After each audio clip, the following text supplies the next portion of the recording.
బాలానగర్ జోన్లో పరిధిలో గల జీడిమెట్ల పోలీస్ స్టేషన్కి 4 గంటల సమయంలో ఒక సమాచారం వచ్చింది.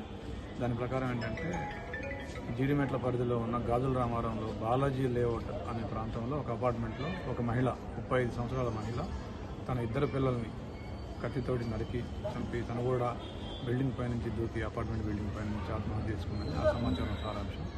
దాంతో ఇమ్మీడియట్గా మా పోలీస్ సిబ్బంది inspector Jeedimetla and ACP Balanagar and myself ఇక్కడికి వచ్చి మేము పరిశీలించగా మహిళ బిల్డింగ్ పై నుంచి దూకి స్పాట్లో చనిపోయింది.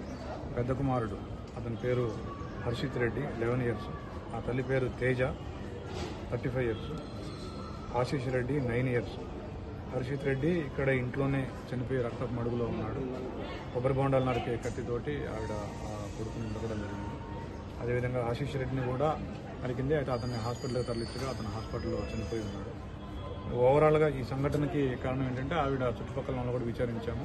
ఆవిడ కూడా సూసైడ్ లెటర్ రాసింది, ఒక 6 పేజీలు. దాన్ని చదివితే మనకి అర్థమయ్యేది ఏంటంటే కొద్దిగా మానసికంగా ఆవిడ ఇబ్బంది పడుతున్నట్టుగా అనిపించింది. అదేవిధంగా భర్త మీద కూడా కొద్దిగా కోపం ఉన్నట్టుగా ఆవిడకి ఆ లెటర్లో ఎక్స్ప్రెస్ చేసింది. పిల్లల ఆరోగ్య సమస్యలతో బాధపడుతున్నట్టుగా, తను కూడా ఆరోగ్య సమస్యలతో బాధపడుతున్నట్టుగా రాసింది. కంటి సమస్యలు ఉన్నట్టుగా ఆవిడ మెన్షన్ చేసింది. ఓవరాల్గా మానసిక సమస్యలు, కుటుంబ కలహాలతోటి జరిగిందని భావిస్తుంది.